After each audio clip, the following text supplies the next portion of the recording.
Hi everyone, welcome on board. This is Samir Singh Jenny from the Digital Fifth, and I think today's session is primarily about looking at the rules which are happening in the market around digital side, and of course we'll talk about the training which we are organizing as well. We will have Shashank with us, who is also a co-founder in the company, and he's the one who sort of puts the whole content, and will also be a trainer. I'll also be a trainer in this, and in the session you'll also learn about the trainers which we'll get. We have got in the last event as well. Last time, last cohort just ended, and we have here with us Rashmi Pagar. She was participant from the previous session, and we also have Ganesh Nalavade, who's also a participant from the previous session. So a lot of times we think that वो क्या कहते हैं ना fraud होता है कि वो कोई बोलता है मेरा माल बढ़िया है, right? So I don't want to say that. I think important that we hear from the participants what they're doing and what their experiences is. And it's about the fact that we want to bring to the table. So with this, thanks Rashmi and Ganesh for joining us. I think we were just thinking that we are doing this session without the participant is not correct, right? And I think Matthew reached out to you, and thanks a lot for joining us at such a short notice. Thank you. It was always our pleasure. It's our pleasure. Yeah. Thank you. So with this, we quickly start the session and talk about a bit about what is happening in the market and what we see in the market. So generally, at a very broad level in the fintech and open banking and digital finance area. This is my perspective because we have been talking to a lot of individuals in the last few days, and the market is completely different. In fact, the second COVID changed things. First COVID, people thought that digital is maybe will come up, and the second COVID, the mindset is different. I think the people are saying it is there, digital is there, and people are becoming from we always say we have digital converts, right? Who are trying to learn about digital. I think we have a situation where people like you and me are no longer digital converts. We are digital natives. I think digital, talk digital, do digital. And that has not been the case only with you people like you and me. It is my mother, right? She will expect things to be only on either on Zoom or on this, on that. Now the need for physical meetings have also come down because she knows that I can't travel from here to Delhi, and we are all avoiding that, right? The world has changed dramatically. We also see something very interesting, which is the larger entities. I mean, when I say large, seriously large entities are going fully digital. So largest of the banks, largest of the fintechs, everybody is trying to figure out how to improve and enhance. We are also seeing a different world where, for example, you've seen a few days back, HDFC Bank partnering with Paytm. Complete different mindset, right? We will compete, we will not let it happen, digital will not work, it is not going to happen. To a world where we are saying, ये होता है, ऐसा ही होता है. And something which we sort of were talking to one of my clients, we were trying to transition their strategy in some direction, and they were kept on pushing, saying ऐसा चाहिए, मेरी policy नहीं चल रही. I mean, in a digital world, if you have old credit policy, it won't work. No, we can't take new data. This is not possible. I said the new world is all about probabilistic model. You test something, you validate, you see the results, you test something, you validate, you look forward, and you improve, right? Where a deterministic approach is, if I add 1 + 1, it will be 2, right? So it's about thinking. It is deterministic approach, right? Which means that I will do 1 + 1, it will be 2. But in a digital world, 1 + 1 may not be 11 also, right? Maybe something else. You have to learn on the job. That's what we call MVP. You do MVP, learn, figure out what it is, and improve and enhance. You can't say ऐसे से ऐसा होता था मैं 20 साल से ऐसे कर रहा हूँ, कर रहे होंगे ना, कोई दिक्कत नहीं. But today the new world guys are eating you for lunch. We need to be careful about it. And today you may think that it's not going to be a big challenge, but do you realize that today the valuation of Razorpay is more than the valuation of so many banks? Not one or two. So many banks are smaller than Razorpay. Razorpay can actually, BharatPay actually bought a bank. It is going to happen like that. From a role perspective, this is my perspective on the role side. Roles are dramatically changing. I mean, I was talking to the sales guys, right? When the sales guys go to, I mean, I'm talking about corporate sales guys for banking, right? The RMs, when they go and meet the CFO, After a few minutes, they will say, oh, I need to do a supply chain finance. I have a solution. I have a payment need. I would need transactions. The moment you go to the next, you'll say, I'm going to put my technology team on board and they will talk about APIs. And the banker will say, oh, my technology team will come. The moment you say that, you are lost it, because the corporate sales guys need to know about technology, need to know in depth about this technology. Otherwise, it will not work. Aapko API is not technology, API is business. If you don't know that language, then you're dead, right? So I think that's one change. The product managers always thought that product management is about talking about a different rate, talking about different, some basic processes, launch something in 1 year and then go forward with it. But the new age the product managers need to have a market analysis. They should meet the customer, do market analysis, come back with ideas, go back and sell those ideas, work with technologies, get team. Don't look down our technology. No, work with them, because they may have better ideas as well. Technology team also have to understand business. So product manager is now a quasi business, quasi tech, and quasi ops guy. He has to ensure that whatever he builds should be sans any kind of manual operations, right? Because a zero ops is the way to go. You have to think from that perspective. So any which way, that's the very high level thought process I want to talk about. But let's go with a quick session and welcome again. Some of you have joined now. Welcome again. This is Samir Singh Jaini from the Digital Fifth. And today's session is focused on emerging opportunities in fintech world. And when I say fintech, I mean digital finance as well. Today, Kotak is turning digital, ICS is turning digital, IFL is turning digital. Everybody is not thinking that they're thinking about digital capabilities. They're talking about digital business. When I say digital capabilities, you say, मैंने AML लगा दिया है, मैंने ये लगा दिया. That is digital capability.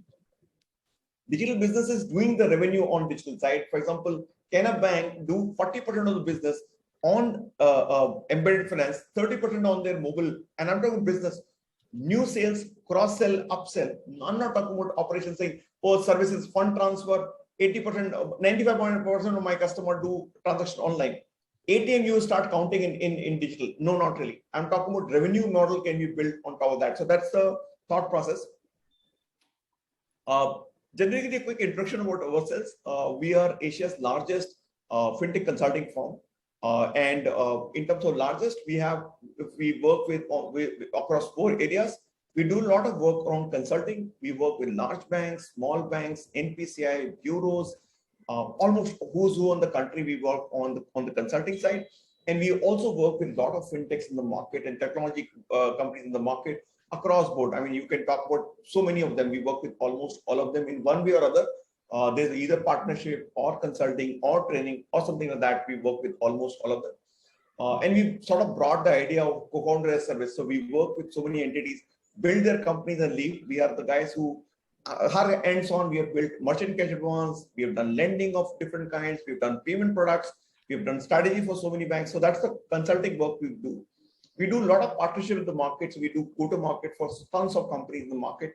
And it can be for NBFC, it can be bank, it can be for bureaus. We do market connects and deals. We do trainings. Trainings is something which we have started 4 years back, and we have trained 4,000 plus people. We do open banking, embedded finance. For example, embedded finance training is coming, I think, on this Sunday. Every now and then we do newer areas, and of course the market is evolving. They started as a fintech masterclass 4 years back. We don't ever do it. The product end is dead. Everybody knows what fintech is. It's about next level. And then of course we do curated trainings for a lot of corporates, a lot of banks as of now. And we do recruitment as well in the same market with entities like a Bajaj or a Kotak Bank. We do recruitment as well because they're all aligned. Just one key point: whatever we do in consulting goes back into training as an idea point. For example, how FLDG is done and operated is something we want to bring on the table. Again, it's not an IP of the company, it's a knowledge which we want to bring back. So our power comes that we are not by nature trainers. We are consultants, we are bankers, we are practitioners, and we bring the same training on board. Just a quick background. I myself have been in the same business for almost 2 decades. I used to head digital for Citi almost 2 decades back. I used to head digital for Kotak. I set up the Kotak Bank as well. I was one of the first founding members of Kotak Bank, and digital side is one we started and did a lot of other platforms. and then 8 years with Infosys, running their digital platforms, initially mobile and internet, and setting up few digital banks in US and Europe. The largest being Ally Bank, the first version when it was GMSC had done it, and then I had also done Discover Bank. And post that, I have set up Bharti Mahila Bank. I used to head digital and technology for DCP, and my co-founder Shashank has. Shashank, we want to quickly introduce because it's important that participants know who is going to train them as well. Sure, Samir. Thanks. Hello, everyone. I'm Shashank Shekhar, currently heading the consulting at the Digital Fifth. So I started with my journey with L&T Infotech and then continued with Wipro, where primarily I was taking care of the security, business continuity, and the technology advisory services at both the organizations. Worked with primarily with the BFSI customers across India, Middle East, and some of the Asia Pacific countries. And then joined in DCP Bank, where I handled the multiple portfolios, including the governance, compliance, infrastructure. Last assignment, primarily, I was taking care of the digital banking, where I set it the entire omni-channel platforms for the DCP Bank. Worked very closely with Samir during that his stint with the DCP Bank. And as a part of the DCP Bank, I set it the entire open banking, API banking platforms. Worked with various fintechs, helping them to do the integration with the bank. And currently at the Digital Fifth, we are working very closely with the banks, the wealth companies, the startups across the different segments, helping them into their digital transformation, digital strategy, go to the market, and the various initiatives. As Amir told that, primarily covers a couple of topics during that whole executive program's tenure. So looking forward for the sessions, guys. Thank you. Thanks, Shashank. Let's move on. So these are the various areas in which we typically sort of organize the fintech ecosystem. There are players, a lot of players on the payment side, investment and personal finance management side, insurance, consumer lending. So this is some of the segments, and of course SME lending, P2P lending, RegTech, and fintech enablers. These are some segments which exist, which have been there for many, many years. But where we see the new energies coming up is around trade finance. I think this is the area where I think Ganesh is also attempting something. His expertise will bring in this area. Maybe people like him will build a new generation trade platform in the market. Neo banking or accounting or is something which you see a Khata book or a bank open getting into it and making the change. And of course, new entrants or embedded finance players. So we predicted 2 years back that embedded finance will be a large segment, and we were saying, what are you talking about? I think good to see the embedded finance is now part of the market. So our perspective is that any bank has to have 40% of the business on embedded finance side in next maybe 3 to 5 years, 30% on their mobile platform or internet platform, and rest 30 will continue to be on the physical framework. It will not go away. But that's a game of optionality. You have to give customers the option. If you want to walk in, good. You want to be on mobile, good. You want to be anything else, good. We need to ensure that we meet the customer at the right price point and right channels. So these are the places where the action is. Of course, last few months have been very, very hectic in the market. Fintechs, after going through COVID, have come back and emerged very, very positively. And we have seen tons of funding happening. Even BillDesk acquisition also was a big thing when PayU bought them over, which is a big thing for the market at the valuation at which they bought. So I think market is ripe. We see right now entities, let's say Razorpay getting funded, Fineless scaling up, and everybody is moving now from one segment to another. For example, those who are in the payment segment are now getting into the lending segment. Those who are into wealth segment, I know the last player who's in wealth segment is getting into the lending segment as well. A lot of players are moving from their original segment. For example, I think if I'm not wrong, let me not tell because I know a bit of an internal thing, but entity which is in lending business is completely moving into a neo banking framework. We also know that players like Shubh Life, I don't know if you know Shubh Loans, has become My Shubh Life from a retail lending business. They move completely into a neo banking as things are changing, right? So one of the things I keep telling people is that you can't stay around, right, on the same path for too long. I was just reading a few minutes back some article from I think founder of BillDesk, is that if they would have remained, or anybody remains in payment business for too long, they will be part of a graveyard, right? So I think the businesses are going to get tougher and tougher. So you need to be aligning to more businesses as you go forward, so that you create a railroad and then you put revenue structures on top. Lending is a way India pays. They don't pay for any payment. They don't pay for wealth, but they pay for lending on insurance. So this is the way they can actually monetize. But you need to have railroads for underwriting. This is what each of these players are looking at. And of course, funding. I mean, this data is not that great, but if you look at the growth, the market is growing massively on the funding side. A lot of players have got funded. I think unicorn is there used to be a Paytm as a loan for a very long time, and few more players came, and now it's a plethora. Now you see Bharat Pay and then and Phone Pay and so many of the other guys. I think Echo is around the corner. This is already which is a InsurTech is already a unicorn. There is a plethora of unicorns coming up because these guys are adding tremendous amount of value. And also banks are also looking at digital business separately. Every bank is now partnering with Fintech or putting a strategy around that. We'll talk about it later. This is a much more deeper session, which we do later. But yeah. And of course, in India, last year data was like this. We moved from a 3.7 billion of funding. We were down to 1.4. What we see in this year, we are already crossed, I think, $2 billion of funding in this year in first maybe 8 months. I personally believe this is our data which we had predicted last year, was that India will see anywhere between 3 to 4 billion of funding. And this was before we knew the second round of COVID will come or not, but we had predicted that then, and we are exactly on the line. We believe that we may even cross maybe 3.5 to 4 crores, also $4 billion also. We might just cross because there's a bit of exuberance, there's a bit of fictionality to it. But the fact of the matter is the cost of acquisition of most of these customers is dramatically lower than anybody else on the banking world. Just to give you one example, where a lot of people say that fintechs throw money to acquire customers and by doing campaigns and giving free offers, but nobody counts that for acquiring one customer, one savings account for a customer, a bank spends anywhere between 3,000 rupees to 15,000 rupees. One savings account, because you have that RM whose salary has to be paid, he sources 7 to 8 accounts. We don't count that. We just say that fintech is offering. What fintech is offering is saying that by offering you a 200 rupees cashback on all, you are exciting the customer directly. Customer gets paid, onboards himself. There's no back office process because everything is automated and he's onboarded. So cost of acquisition for a fintech may be much lower as well. So their value is coming because that's where the skill set is, and they've acquired a lot of point of sales devices as well in the market. And there's a lot of regulatory pressure. I mean, why all of this is happening is largely because of these reasons. Fintechs have come up because of regulatory pressure. I think I was in US in 2009. I know that how much pressure I had from the bank side, that our platform had to have new regulations built in.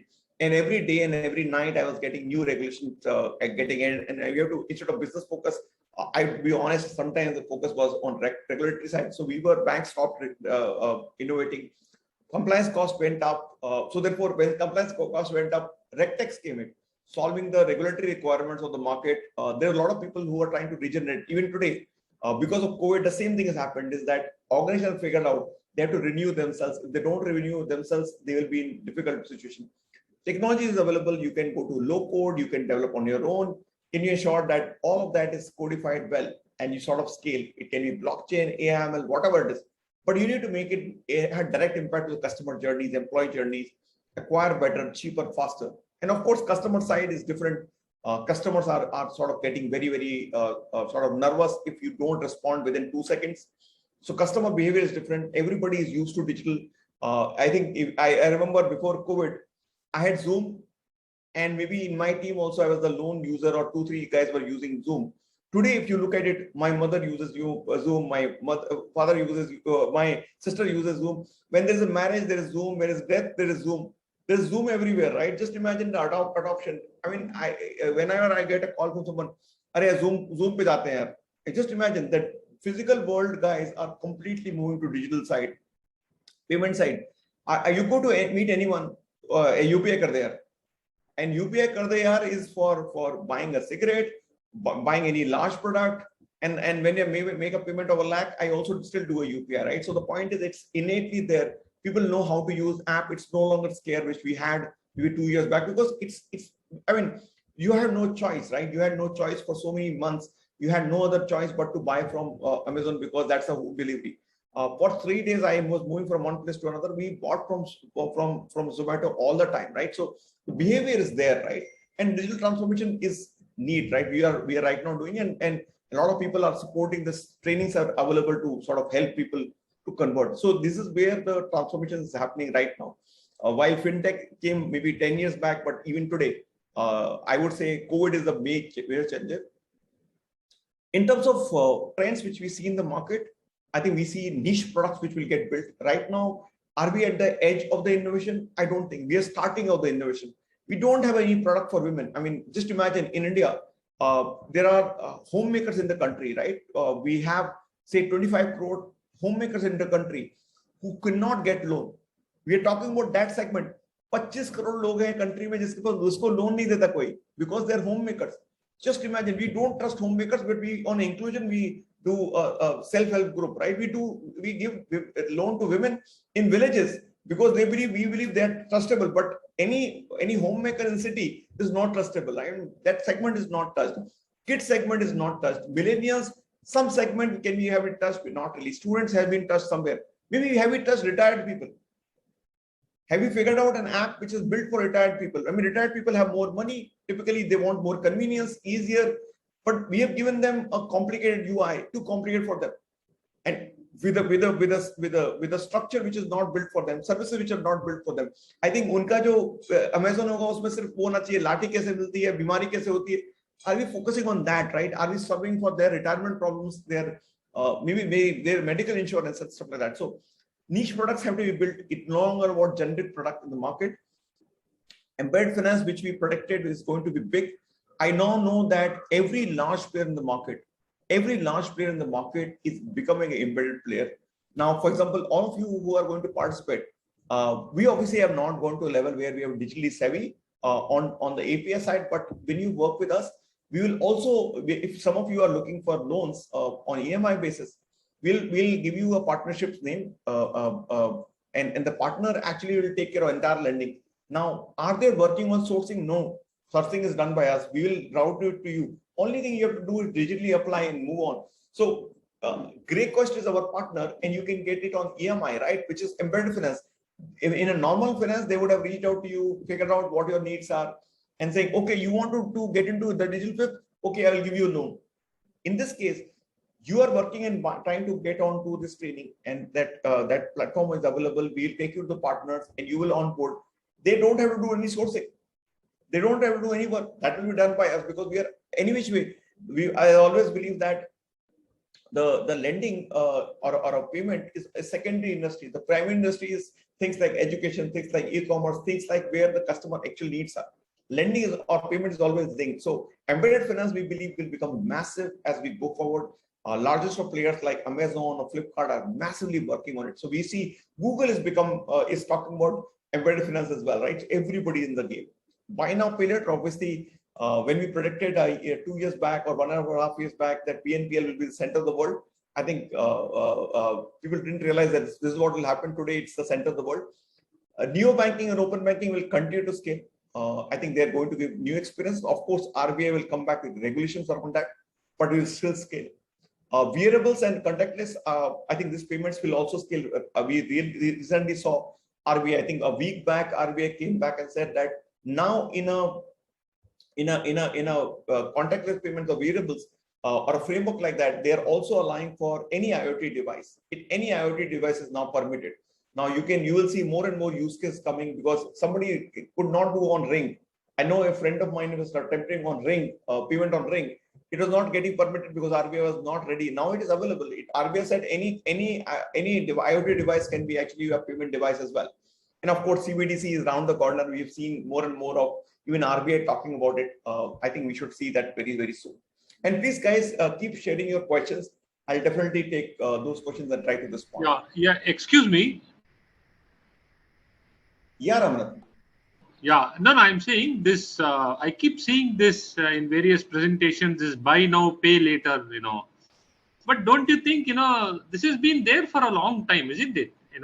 Where even in consumer goods, you say you pay a small margin, rest of them is funded by NBFC, you pay it in the form of EMI over a longer period of time, or there are various methods in which these things are bundled and sort of marketed. But I don't know why, out of curiosity I'm asking this, but why this BNPL suddenly, as if somebody has invented today only, like that. That is a kind of impressions I'm getting whenever I see a presentation. Not you, I'm saying, in many such presentations I see. I thought, if I am missing out anything, I really wanted to get enlightened. I think I'll give you a context of BNPL. BNPL, when it came, I think 5 years back, when I think in India, Simple was the first one. Nitya and I think Chitra launched this, I think 5 years back. At that point of time, there was no understanding of how it will work. So Buy Now Pay Later works in a slightly different way. They underwrite in the initial days. I'm talking about original BNPL. Now BNPL is slightly different, as we call. Everybody wants to become BNPL, right? But if you look at the original sense of BNPL, the way it was done by Simple and then later on by Lazy Pay, was that anybody who wants to buy a small product, let's say 10,000, 100 rupees, 200 rupees, 500 rupees, can buy immediately and pay later. Now, in the framework of Buy Now Pay Later, when you say 300 rupees, they basically have very little data on you. They don't do KYC on you. They can't do a bureau pull on you. They have no data, and they give you and allow you to buy the product. For example, you go to Swiggy, you say, I will pay through Simple, and Simple approves. So that's how the relationship starts.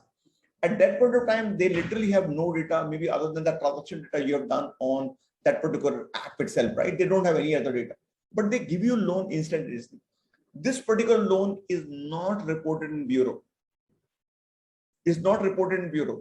It does not, if you default, they do not have a recourse to charge interest. They don't have a record. Therefore, they put a penalty. They can't do recourse to interest because then it will become loan. Therefore, this segment, this product is actually outside the purview or structure of a loan. That's why it's called Buy Now Pay Later. They're not calling it loan, but it's a loan itself. It's structured, it's loan. Now, once I do a 300 rupees loan, you repay back after 15 days or 30 days. You give it again, and they keep increasing the limit, saying 500 becomes 1,000, 1,000 becomes 2,000, 2,000 becomes 10,000. Now that's how they scale, and then so basically it's also in a way you can call it inclusion for the people, right? Because those are the guys who are never getting loan. They didn't have a credit card. They made it a convenience product, and they have scaled from there. So Buy Now Pay Later, as on the day one, was assumed like that. Now, as the way it is right now assumed, they are also saying that anybody can pay instead of just one installment, one time. You can actually do in 3 breakups as well, and which means that you can do or 2 EMIs or 3 EMIs. But again, in this case also, nothing is going to get charged to the customer. There's no interest which can get charged to the customer. What gets charged is actually typically, sometimes they may charge as a service fee to the customer, but primarily they charge the merchant, the MDR framework. So in this case, Buy Now Pay Later, the network is the BNPL guy network. So there's no Visa, no Master, nothing. The BNPL platform is the network. They would have built a network, and they are the guys who are actually funding it structurally because they are the ones who are funding it. Now, over a period of time, as the business scaled and underwriting became better and better and better, and NPA rates became lower and lower, they are now able to take this product to the market and get it funded by banks and NBFCs as well. That's how the scale up has happened. So it has taken 3-4 years to come to the stage where it has scaled. We also know the story of Klarna, which is a BNPL story. Klarna has become big, and we have this Afterpay, which became big. Now, Afterpay, which is Australian firm, became big, and therefore everybody talks about it. It got acquired. So noise levels have come now, but this industry has been working on pulling on it for a very, very long time. I think you're on mute. So no, I got it. So basically, in this case, you are saying the merchant is bearing the interest cost. Yes. Customer doesn't, and nobody. So it is all. So it's similar to the credit card framework, right? In credit card, what happens? Actually, the customer, the merchant pays the MDR of 2% or whatever it is for that 1 month, which is why the free cost is there. The merchant pays all the time. Merchant pays for payments, merchant for lending. Everything is paid by merchant, right? So in this, so in this case, the credit risk is on the merchant. No, Credit risk is taken by the BNPL processor. If what happens is that 100 rupees means if there's 2 rupees is the MDR, merchant discount rate, 98 is paid by the BNPL processor to the merchant. So no credit risk is on the merchant, but merchant actually takes a discount of 2 rupees, and the risk is on the risk is on the BNPL player. Assumption is that he will get the money back in say 15 days or 30 days. And in case that happens and the cost of credit is less than 0.5%, then you are going to make 0.5% money on that or some 1/4% money on that. That's where the profitability will come. Understood. Okay. Yeah. All right. Yeah. Please go ahead. Sorry. Thank you. Could you rename hi sir? Could you rename the company that acquired in Australia? I didn't get you. Afterpay. Afterpay. Okay, got it. Thank you. Yeah. Thank you. Actually, I had one more doubt. So actually, you are saying that like Paytm is working on, and the features in the Paytm are already, most of them is in Bajaj Finance. Like if you check or read annual report, you'll come to know how Rahul Bajaj had converted the whole Bajaj Finance space into the fintech space, and they are evolving like anything, like giant monsters. And what's your view on this? Actually, I just want to know like how Bajaj Finance with Paytm. I think I will not compare, but if you look at the DNA of Bajaj, it's pure digital. DNA is pure digital. So if you look at their strategy and you have to read the strategy, you will be surprised how NBFC writes, we will perpetually be in beta. We'll perpetually be in beta, we'll always be testing. So they keep coming to new segments, do MVP, launch, and their technology team is one of the best in the country, right? They have a huge technology team. Yeah, that's sure. And they're, I mean, from the market access perspective, a humongous market access perspective from a technology side. So they innovate, test, validate, innovate, test, validate.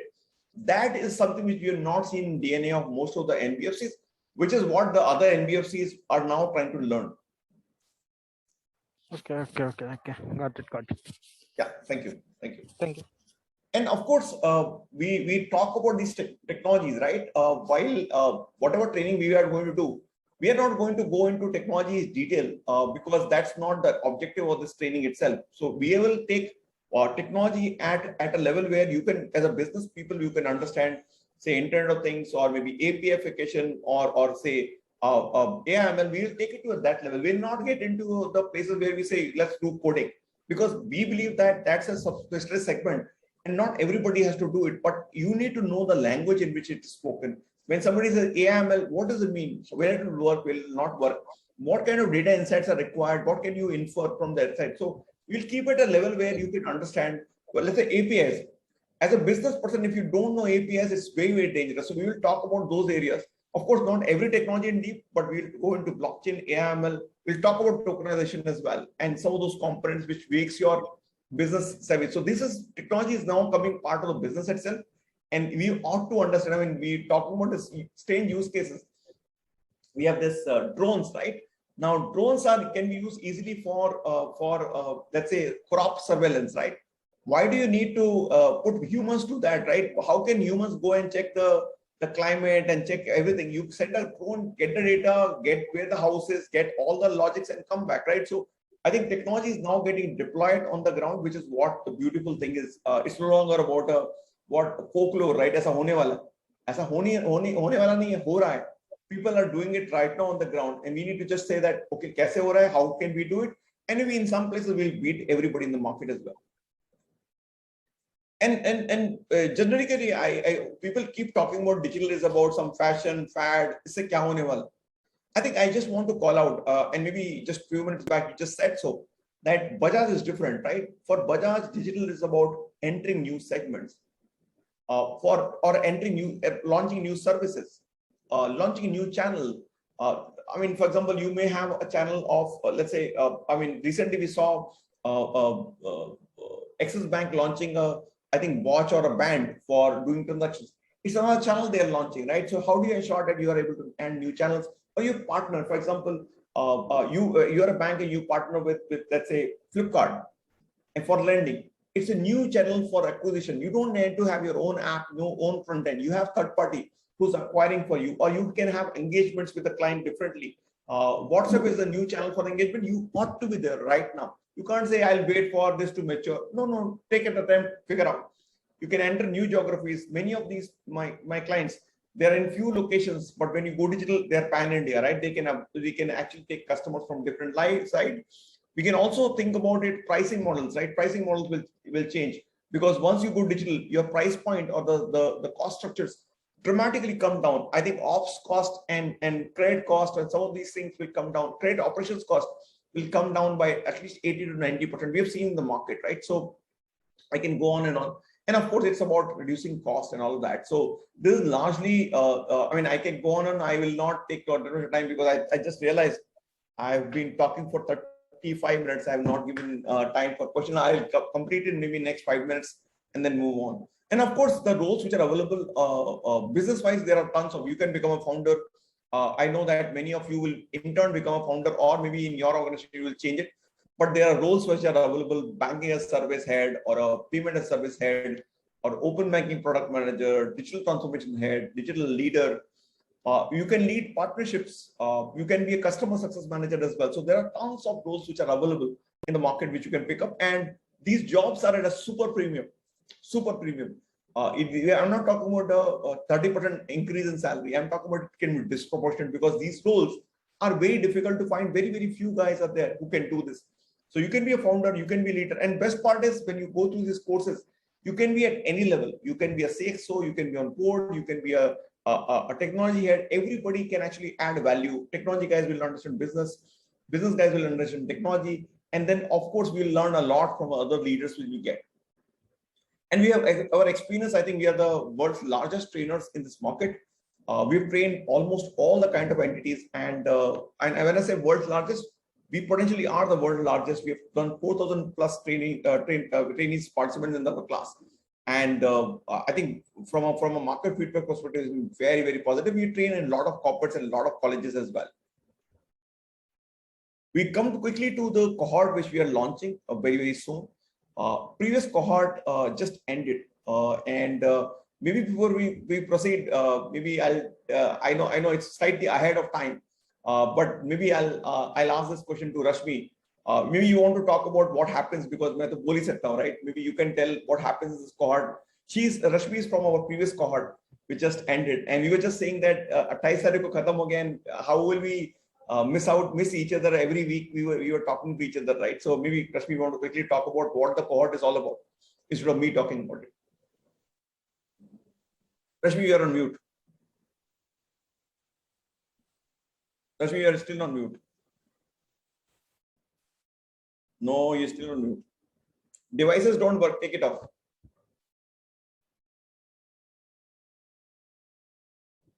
No. Maybe if it is not possible, maybe you try, Rashmi. Otherwise, Ganesh, you want to take this question? Ganesh? Sure. Can you hear me? Yes. Okay. I think I must say that, this fintech course has been a one. Ganesh, you want to introduce yourself before we go there, because I think people may not know your background and role and all. Sure. So I have been working in the receivable finance industry for almost 2 decades. I started my career with Global Trade Finance, which is part of SBI now. I joined that company almost in the startup phase. Eventually, I moved to Europe. I was working with one of the bank in Malta, Fintech. I helped them set up a factoring back office for their joint ventures across the developing economies. This was their strategy. Eventually, in 2010, when they entered into a partnership with Punjab National Bank, I came back to India and I set up the operations for that joint venture.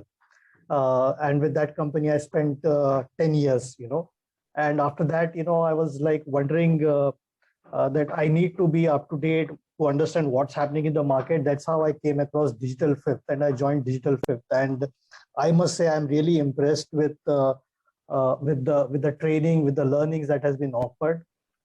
They sort of bring the industry leaders to speak. And one thing which I can say is, I would claim that I become a master of all what has been taught. But the best part for me has been the awareness. And I think that was such a powerful experience for me. The awareness of the possibilities, what all is happening in the fintech space, not just, related to my field, but in general, what is happening. I think I really have no words, or I cannot put it into, few minutes to explain what is the experience that I have. And I'm really thankful to Samir, Shashank, and the entire Digital Fifth team for it. Thank you. Thank you, guys. And I don't know if Rashmi, you're back. No, you're not back. You are in mute, I guess. You're still on mute. Anime twist. So I'll continue, and maybe you can try talking. The moment you interrupt, I'll figure out that you are there. And I can fill in for her if she's not able to solve the problem. Don't worry. Sure. Thank you. So I think from a cohort perspective, we basically will do a lot of capstone projects. We'll talk about and we'll have industry mentors coming in. Just one second. And we said last time 30. I think we actually exceeded the number. I don't even know how much number we exceeded, but we've got a lot of industry leaders coming on board, and these are the guys who honestly will be very difficult to catch normally in the market. But they've been very, very helpful. And they're also trying to create ecosystem around that. So they've been very, very helpful in coming in the sessions and talking about things in a very open way, right? They are not hiding anything, saying ye nahi batate, wo nahi batate. They have gone on and talking about so many details, right? So I think Capstone project ke baad, I believe, mentors has been the key pillars for us in sort of, it is something which defines us different from the market, and they come for their own sessions. But they engage so deeply with the market and say, aisa ho sakta hai, aisa nahi ho sakta. And many of them have gone on and on for maybe longer than the planned hours to just get the people aligned. And maybe some of them, we are also reachable, so you can have a chat with them as well as we move forward. Maybe at this point of time, you want to talk about Ganesh, you want to talk about a bit about Capstone project and how useful it is? Yeah, so another highlight of this course was the Capstone project. Actually, one part was the project that we did, but the other part was that it brought together the the participants, and most of the participants were from the banking industry itself, but some of them from technology. So there was quite a cross learning from that, and this Capstone project sort of pushed us to look at a real life project, creating companies. So specifically, from the first project till the last project, the movement that happened, I think Sabir, the last project that we did had such a deep impact, to all of us, not just to me, to all of us. We were doing it like sort of we are creating our own new company. That was the feeling that we had. That was the experience that we had. So in our earlier projects, I think one of our project we were looking at Brazil's payment systems. Another one, we were looking at Australia's payment systems. And it also sort of made us proud that India has been leading in all this space. So we understood different markets, and then we saw other groups preparing their projects. So we learned a lot even from the Capstone projects. So that's it about the Capstone project. Thank you. And just to attempt, Rashmi, you keep trying. Whenever I hear you, I'll ask you to talk, right? So coming to the industry certification, I think a lot of people will say that we don't have a college certification. And I'll be honest about it. I think we personally believe, and my personal belief is that the value is because we are connected to the market, and we're connected to the right market. In the session itself, you will have speakers coming from entire ecosystem. So if they are coming, it is industry recognized automatically, right? Because people are coming into sessions which are from industry. They're the guys who hire, right? And I'm not, I mean, maybe I'll come back to the speakers itself, and you will figure out I'll come back to this. Let's look at the speakers. These are the guys who come on the session. We have Pay You Credit CEO. We have KVS Manian joining, who's the director in Kotak Bank, and incidentally my previous boss. We have Amit Kapoor who's setting up a fintech. He's a Cognizant CBO is coming. GPG Gupta, very famous guy on the payment side and all of that. BG Mahesh Sahmati's co-founder and then Signet's founder MD and NPCI leadership. See the leadership. So I think kind of support and this is just a part of the list. You see more and more leaders at a different level from a federal bank or from a Perfios. These are the guys who are actually in the market recruiters. I mean, Subbu from Wisdom is coming. So these are the guys who are big time players also who are coming in the session, also recognize and they're spending that time. Some of them may also hire. I'm saying that anybody you can go to and they will hire you, but I'm saying we have access and we sort of use that access, seeing if they would like to hire you as well. And that's I mean, this is again set continues. So we had so many players who came and many of them are founders, many of them are CXOs. And all of them sort of are helping in the hiring side as well. So I just wanted to, if anybody is looking at placement, I'm not saying we are guaranteeing placement, but we will try our best and try to ensure that you get interviews as we go forward. In many cases, you may not need our interviews as well. So I'll talk about that maybe from a market perspective. Rashmi, you are back. Hello, Samir. Is it audible now? Yes, you are, and there you are. So maybe you want to talk about, Rashmi, quickly about placement, because you never needed one. So you want to talk about your experience and how you got placed? Yeah. So coming to this course, it's always pleasure to be part of this. I was looking for join this course when I myself was working as a interface between business operations and IT.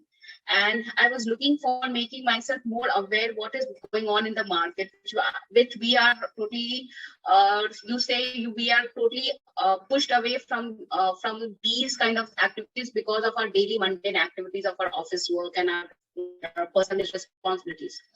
This course actually made me aware about so many things. The course content that you every week that you brought in, whether it was of market landscape, not only of India but globally, the capstone projects, the industry experts. I cannot even name my favorites. The retail lending experts, whether it was BG Mahesh from Sahmati or GPJ from Kotak, there were many who we heard from their horse's mouth, and it enlightened us. It made us aware. It also pushed us to learn more. This also gave me this also personally for me, it was more giving me about a confidence that I'm more aware about what is going on in the ecosystem. And actually, I was working with one of the leading NBFCs, and now I have transitioned on this process. I've transitioned to a role of a consultancy with one of the big four companies. So this course definitely helped me push my confidence. So that is the journey that I have, and I have totally thanked the entire Digital Fifth team for every weekend that we actually worked with you, and the participants itself. They were such stalwarts in their own verticals. So we learned a lot from them as well. So thank you so much for that. Thank you, Rashmi. I think this is very, very powerful for us, because I think getting people like you and endorsing and supporting us has been very, very, very, very critical for us, right? Otherwise, we keep generating unnecessary noise and there's no impact, right? And that's crucial. But I mean, the last cohort was almost maybe around 44, 45 people. And all of them went through sort of good transition from their perspective, and many of them are looking for new roles. Many of them are changing within their organization their roles, or maybe using the skills. I mean, we had a consultant from Big Four who is actually deploying each of these changes in their day-to-day business. We had a CIO from Middle East. He's saying that he's doing all the transitions in his real business. Matthew, you can also share with them our graduation ceremony as well, where each one of them was talking about what they have gone through it, because it's very crucial, because if we are not picking up one or two people. Everybody who got graduated had a thought process of what they were doing. So when the head of technology says that each of these changes they are able to deploy, or when the consultant says he's able to deploy, I think that's where the power for us is, saying that it's industry recognized, it's usable, it's a tons of trade. I mean, the one of the thing I would be honest is, for some of you who's thinking that ज़्यादा काम नहीं करना पड़ेगा, I think that's not going to be the case. There's a lot of work ahead. when you do a capstone project, you will have to spend time also on that, and a lot of time in preparing for it. Maybe I'll take one slide more and then we'll go forward and take questions. But technically, if you look at the course content, we've tried to incorporate all the critical areas. We'll go and start with giving you overview of fintech in deep, and fintech and digital is similar at that stage. So it is built for bankers, it's built for fintechs. If somebody is from insurance side, also it is built for that. We may not be able to go very deep into insurance, but the frameworks are common for whichever segments you are. And to be honest, by the last 1 month or 15 days, I think whatever I would say, people could predict they bolne wala hai, right? So because you know the frameworks all the time, right? Saying yahi karne hai. If you get the basics right, you can actually deploy wherever. So we'll go about building blocks, India stack, stuff like that, which is very, very crucial. Design thinking, right? You have to have an understanding of how it works, because suna sabne hai, but thoda sa idea lagna chahiye kaise deploy kar sakte hain, right? We'll go then into each segment more. We'll go into digital lending, open banking, digital payments, and also on a startup segments like a RegTech, WealthTech, InsurTech. Of course, these segments we'll cover little, but all the other segments we'll spend a lot of time on it. And then we'll learn a bit on AML and blockchain. So within this 4 months course or 3.5 months course, in each segment, we will go to a depth enough that you say, "Ab bahut nahi, ab mujhe aata hai, let me start doing it my business," right? You can't go beyond a point and say, "Boss, theory." So you will actually start deploying. For example, when you do a digital lending use case and say, "I will build," that's when you will understand the power of what the frameworks you've learned, right? Because nahi to paper pe lagega. Maybe Rashmi, you want to talk about the capstone project you have done based on this training, and how it worked. I mean, what all work you've done for that, and how much time did you spend on it? So the capstone projects that we did, the first one I think we started with the market scape of payments, and then we worked on the lending part, and the last one was the you say the epic or the finale, where we had to we had to make our own startup in our given choices of verticals that we wanted to. That led us, to a lot of reading. At the end of the day, lot of readings, lot of research, also interacting with the group participants, because the participants, the cohorts were also very much knowledgeable in that. I say Ganesh is here to say that. He's an expert in trade finance. So we had to learn from each of us also, and then we reached out to somewhere. We had to reach out to industry experts as well. And that also that made us build up our and at the end of the day, it was like presenting. We were back to school, and we were back to college, you would say, and where we were so energized to do that project. And finally, at the end of all these projects, the learning that we carry on is humongous, and is something that we can always carry on with our shoulders. So that is the experience that I have. I can always feel, oh, we have done this. So that was it. Super. And you will have just one pointer. You will have, I think, 14 or 15 weekends of trainings, all Sundays this time. Last time it was Saturdays and Saturday. This time it's all Sundays. But you will also have to spend some time also to prepare for capstone project. You can't live without that. That will help you in getting applicable, usable. At this point of time, I'll stop and take questions. And I think some of them are coming on board. So I'll take questions and try to move forward. So I don't know if I can see the chat box.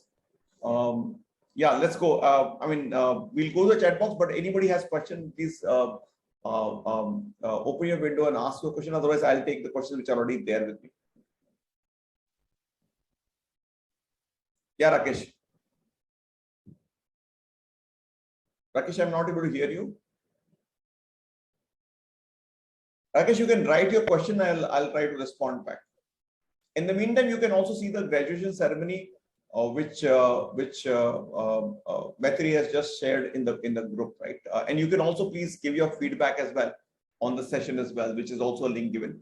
But yeah, I'm happy to take any questions from your side. Yeah, one of the question is, which is from Praneeth, with respect to neobanks. I want to know why they're really not, they aren't really very profitable.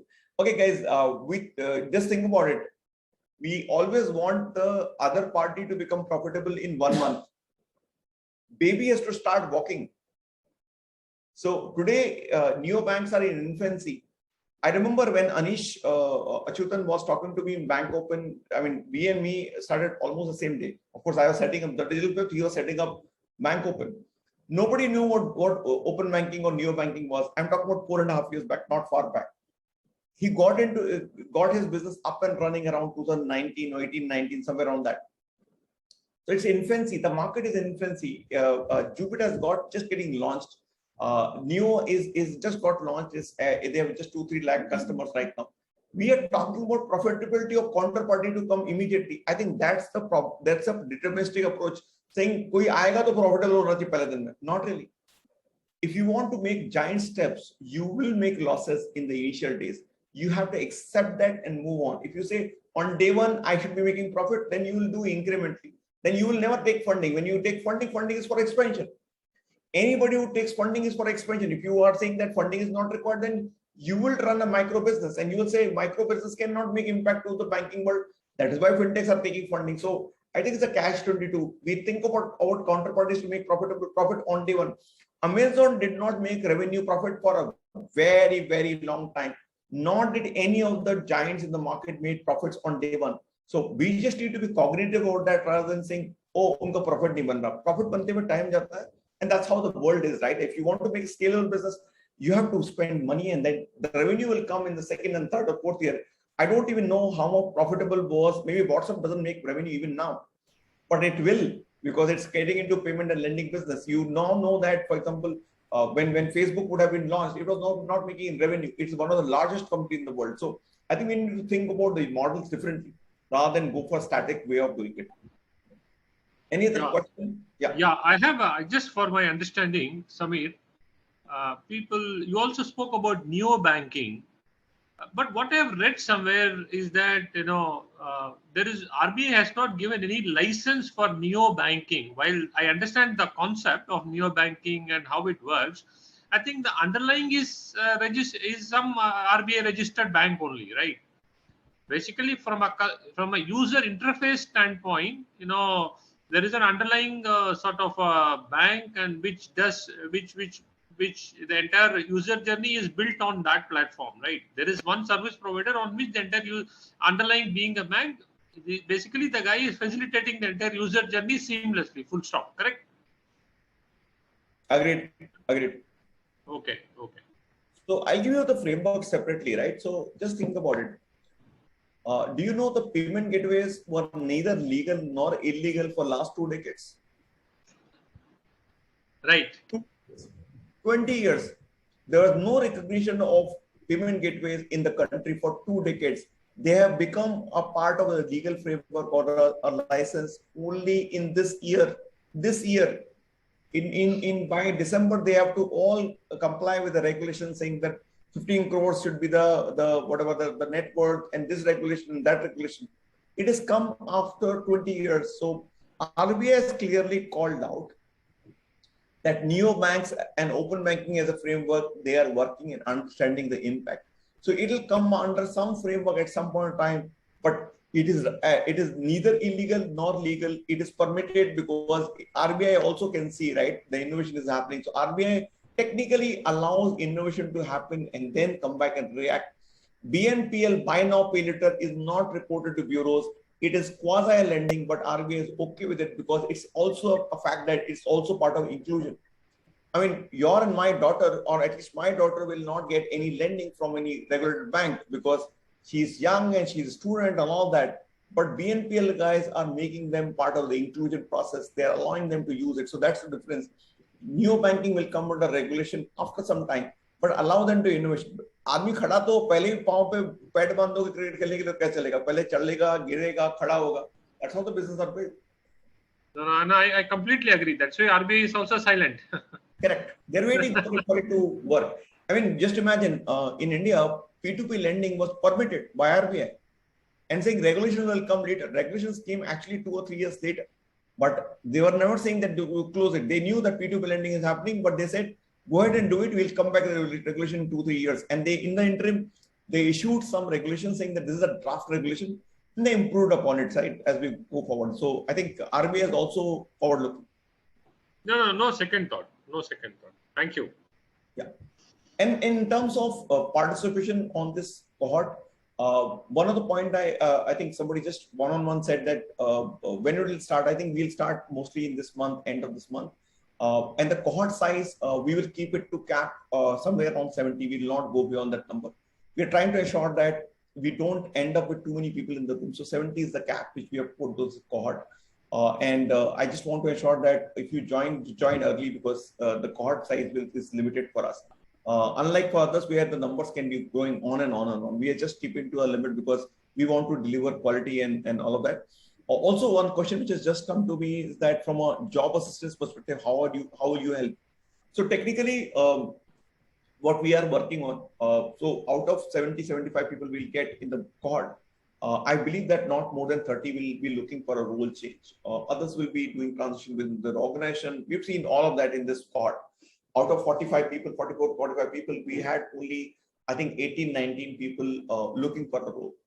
Good news is that some of them got placed automatically on their own. They used those skills, applied in the right place, they got it. And Rashmi is one of those who actually changed within this process so fast. It's also aggression of the participant as well, how much they absorb and how much they are willing to change. And people are looking at the program like crazy, right? So everybody in the market knows. So if you look at, if 50 people come onto our training and as a trainer, they know the market well. So what we did we've just done for one particular group, for one company has interviewed 4 people.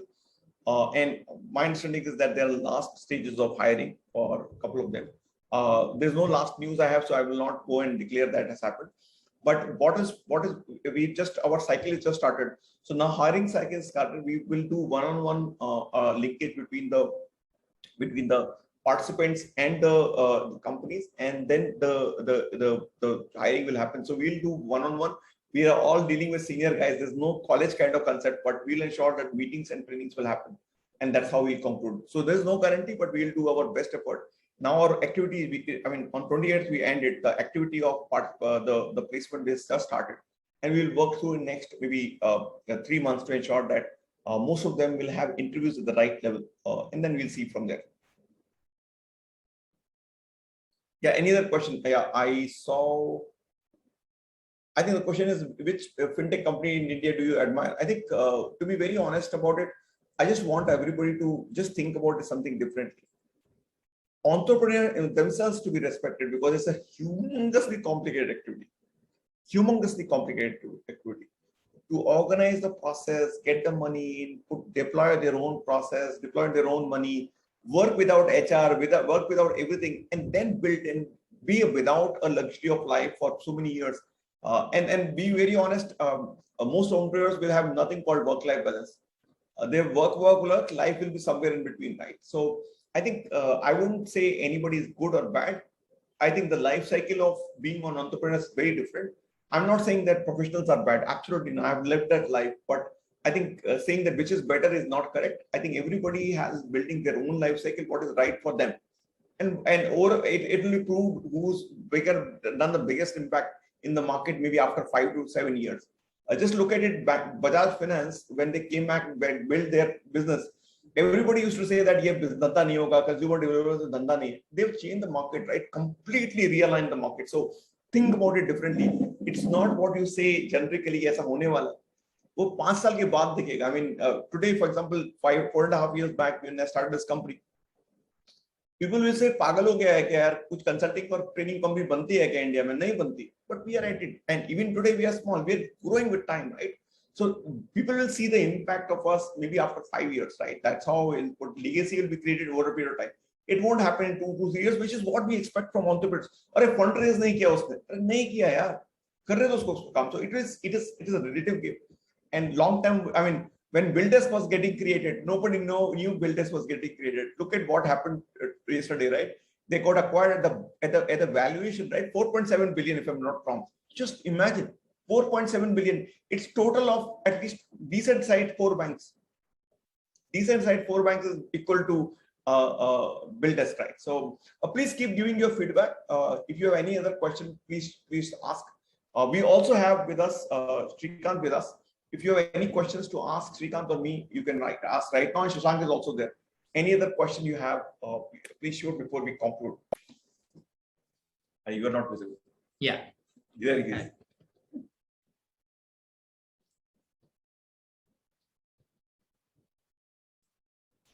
Well, I don't have any questions. I'm convinced anyhow. I have expressed my intent to join this course. So Yeah, Ramanathan, Saurabh is mentioning about your name for quite some time. So yeah, it is that. Yeah, I know he has been talking to me for some time, and the purpose of me joining this course is primarily to broaden my perspective. I have one single agenda, simple. Being in the fintech space, it's important to know what is happening, how things have evolved, how I went through the content, I'm sure it will add value to me. That's the only purpose for which I'm, joining this course. So, And anyway, I'm aware about the program and other things, so I have nothing to say. So thank you very much. I'm signing off. yeah, and Ranath, quickly, can you give me your background as well? Yeah, my background is, I work for of course, a fintech company called FinVisit Technology Private Limited, where Subbu, you showed him as one of the, faculty, right? So he's a co-founder. There are two co-founders, Subbu and Anand Dalmia. Correct. So, we are primarily into digital wealth management business. So that's our core competency. Of course, now we have got into other product lines within the wealth management space, such as broking, insurance, digital gold, NPS. And of course, over a period of time, we will also get into digital lending as well. So, that's the most exciting space to be in. Of course, currently we are not into it because you need to have an NBFC license, right? So currently we are not into that space. So I am primarily responsible for the business development initiatives. That's what I focus on. I spent a lot of time in Bombay, and the last few years I chose to relocate to Chennai because this is my native. I said, having spent donkey's years in Bombay, I said enough of Bombay life. Let me go back and do whatever I want to do. Well, of course I keep traveling. I'm saying, so that's not a problem. So, and I spent a lot of time in the capital market space. I'm in this business since '92. So I've worked for NBFCs, I've worked for wealth management, I've worked for AMCs for a long time. I've done diverse business roles, right from product research, business, PMS, whatnot. I'm saying. So our model is a little unique model. We sort of primarily partner with banks. They use our platform. For them it's a plug and play model. So it's basically we integrate with the bank's mobile banking app. So it gives their customers completely a seamless journey, right from doing KYC to investing to robo advisory to whatnot. I'm saying. So, excellent. I think this the best part is that people like when you. That's what I was saying, that 25 to 30% we teach, with 30% mentors teach, and rest 40% is done by people like you. I mean, when you have people like you, Rashmi and Ganesh and all the other players, they are also very, very deep. I mean, last cohort we had, out of some 44 people, maybe we had, I think the seniority level was good number of them were from 10 years to 25, greater 20 years of experience as well. So I think the width of experience and maybe from a different background is also useful. Some come from a technology, some from business. I think that sort of let's add more energy, right? Because otherwise, सब credit के बंदे होंगे तो सब एक साथ बात करेंगे, right? So it is all. No, I think very differently. See, we are living in an age of constant change, right? So you must learn, also unlearn. So what is you did some years back is no longer relevant, right? Look at the user journey today. Everybody wants everything digital, and the customer does not have patience to try once more. If he's not happy, he's going to say thank you very much, right? It's about how do you stay relevant in terms of your product, services, understanding the customer, how do you continuously stay up the value chain? Otherwise, you're out of business, right? I agree. This is what, in fact, I do select programs for few people, especially for bankers, especially giving them overview on fintech and what's happening in the fintech space and why banks needs to collaborate with fintechs and what are the new business models that are evolving. So this program, I see a lot of value for me, and it will also help me from a business standpoint. Also, it will help me personally. So Excellent, Chief. So we'll be in touch. Maybe Saurabh and me will reach out to you again. In fact, we have. Yeah. No, he's in touch with me. It is that I have to complete the formality, which I will do it in the next few days. Okay. Yet we also have Karan here, who is also decided to join us, and Ashwin is also there. Hi, Karan. Hi, Ashwin. So you have to excuse me. I'm actually logging out. Yeah, Sure. thank you. Thank you. Thanks, Thank you. Ramanathan. Thanks. Thanks. Bye. Yeah. Any other question from anyone else?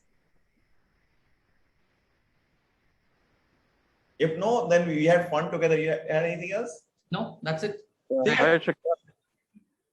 Karan. Yes, Karan.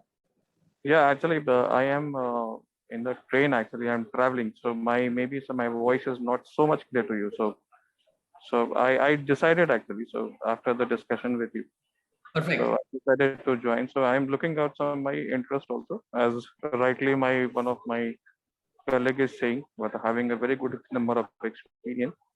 But that's how actually. So my intention is to go into the such a Fintech program. Perfect, Chief. And Karan, what's your background? I am as of now. Currently, I'm into the banking last 7 years.